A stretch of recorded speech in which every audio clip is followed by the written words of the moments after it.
नमस्कार दोस्तों, जय हिंद। आपका स्वागत है हमारे चैनल त्रिपाठी थॉट में। दोस्तों, आज मैं आप सबके लिए फिर से एक बार आर्टिकल 243 लेकर के आया हूं। दोस्तों, पिछले वीडियो में हमने आर्टिकल 243 की बात की थी और उसमें हमने पंचायती राज संबंधित प्रावधानों को समझा था। इस वीडियो में दोस्तों हम आर्टिकल 243 के नगर पालिकाओं से संबंधित कुछ प्रावधानों को समझेंगे। तो चलिए दोस्तों, शुरू करते हैं। आर्टिकल 243 नगर पालिकाओं से संबंधित अनुच्छेद। तो दोस्तों, अनुच्छेद 243 पी में परिभाषाओं का उल्लेख है। अनुच्छेद 243 क्यू में नगर पालिकाओं का गठन। अनुच्छेद 243 आर में नगर पालिकाओं की संरचना। अनुच्छेद 243 एस में वार्ड समितियां इत्यादि का गठन। अनुच्छेद 243 टी में सीटों का आरक्षण। अनुच्छेद 243 यू में नगर पालिकाओं का कार्यकाल।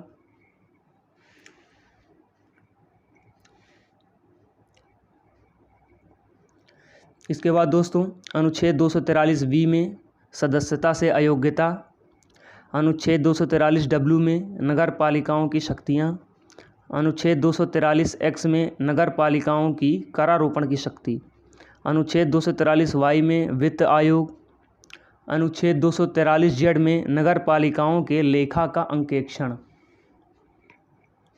इसके बाद दोस्तों, अनुच्छेद 243 जेड ए में नगर पालिकाओं का चुनाव। अनुच्छेद 243 जेड बी में संघ शासित प्रदेशों में लागू होना। उसके बाद दोस्तों, अनुच्छेद 243 जेड सी में कतिपय क्षेत्रों में इस भाग का लागू नहीं होना।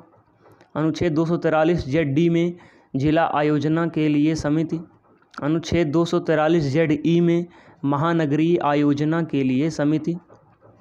243 जेड एफ में नगर पालिकाएँ तथा विद्यमान कानूनों का जारी रहना। और लास्ट में दोस्तों 243 जेड जी में चुनावी मामलों में न्यायालयों के हस्तक्षेप पर रोक। तो दोस्तों, ये रहा आज का हमारा टॉपिक। आज हमने देखा अनुच्छेद 243 जो कि नगर पालिकाओं से संबंधित कुछ प्रावधान करता है। चलो दोस्तों, इसको मैं एक बार आपको और आसान थोड़ा सा ट्रिक के माध्यम से और जो हमने पंचायती राज संबंधित अनुच्छेद पढ़े हैं उनसे रिलेट करके मैं इसको आपको अच्छे से बताने की कोशिश करता हूं ताकि आपको याद करने में आसानी रहे। तो जैसा कि दोस्तों हमने देखा था, पंचायती राज संबंधित हम पढ़ते समय अनुच्छेद 243 पी में यहाँ पर परिभाषाएं हैं, वहाँ पर भी अनुच्छेद 243 में परिभाषाएं हैं। दोस्तों, इसे हम याद करने की जरूरत नहीं है। आगे बढ़ते हैं। अनुच्छेद 243 क्यू में नगर पालिकाओं का गठन है दोस्तों। उसी प्रकार वहाँ ग्राम सभा का है। यहाँ पर दोस्तों अनुच्छेद 243 आर में नगर पालिकाओं की संरचना है। 243 एस में वार्ड समिति इत्यादि का गठन है दोस्तों। इसी प्रकार वहाँ भी अनुच्छेद 243 सी में पंचायतों का गठन दिया गया है। 243 एस में वार्ड समितियाँ आगे बढ़ते हैं। 243 टी में सीटों का आरक्षण दिया गया है दोस्तों। उसी प्रकार अनुच्छेद 243 डी में पंचायतों संबंधित सीटों का आरक्षण दिया गया है। तो इस तरह से दोस्तों लगभग एक समान ही है, बस हमको सही क्रम में याद रखना है। आगे बढ़ते हैं दोस्तों। 243 यू में नगर पालिकाओं का कार्यकाल। दोस्तों, पंचायती राज में भी 243 ई में पंचायतों का कार्यकाल दिया गया है। इसके बाद दोस्तों 243 बी में सदस्यता से अयोग्यता दी गई है। उसी प्रकार दोस्तों पंचायती राज में 243 एफ में सदस्यता से अयोग्यता दी गई है। उसी प्रकार दोस्तों आगे बढ़ते हैं।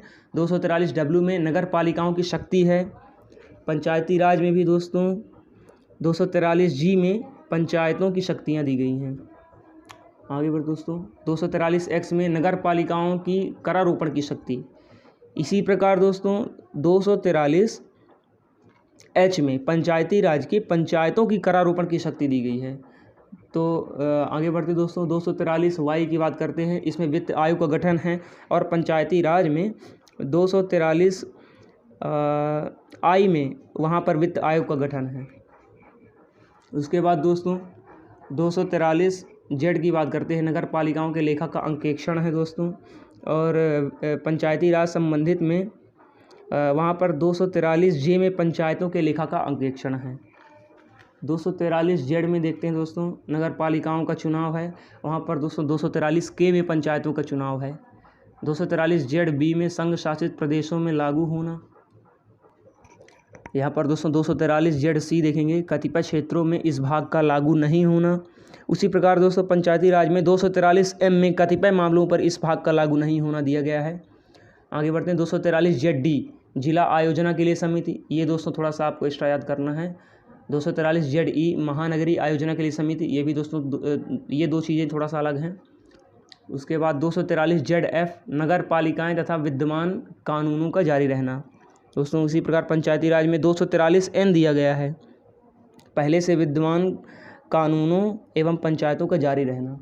उसके बाद लास्ट है दोस्तों 243 चुनावी मामलों में न्यायालयों के हस्तक्षेप पर रोक। उसी प्रकार पंचायती राज संबंधित प्रावधानों में भी दोस्तों 243 में चुनावी मामलों में न्यायालयों के हस्तक्षेप पर रोक लगी हुई है। तो दोस्तों इस तरह से हम दोनों को, पंचायती राज संबंधित प्रावधान और नगर पालिकाओं से संबंधित प्रावधानों को आपस में कोरिलेट करके अच्छी तरीके से याद कर सकते हैं। हम एक पंचायती राज या फिर नगर पालिका, दो में से किसी एक को अच्छे से याद कर लेंगे तो दूसरा हमें आसानी से याद हो जाएगा। बस हमें सही क्रम मालूम होना चाहिए कि जैसे 243 में ग्राम सभा है, बी में पंचायतों का संविधान है, सी में पंचायतों का गठन है। इसी प्रकार दोस्तों नगर पालिकाओं से संबंधित भी अनुच्छेद दिए गए हैं इसी क्रम में। एक दो सब आर्टिकल्स को आप थोड़ा सा याद कर सकते हैं, बाकी सारी चीज़ें एक समान हैं। तो दोस्तों यह टॉपिक काफ़ी ज़्यादा इम्पॉर्टेंट है हमारे सभी आगामी कॉम्पिटिटिव एग्ज़ाम्स के लिए। यहाँ से एक क्वेश्चन बनने की संभावना बहुत ज़्यादा रहती है दोस्तों। तो दोस्तों मैं आशा करता हूँ कि आप सभी अपनी तैयारी बहुत अच्छी तरीके से कर रहे होंगे। तो दोस्तों मिलेंगे अगले वीडियो में एक नए टॉपिक के साथ में। तो चलिए दोस्तों, इसी तरह से आप सभी अपना सपोर्ट हमारे चैनल को बनाए रखिए। बहुत बहुत धन्यवाद दोस्तों।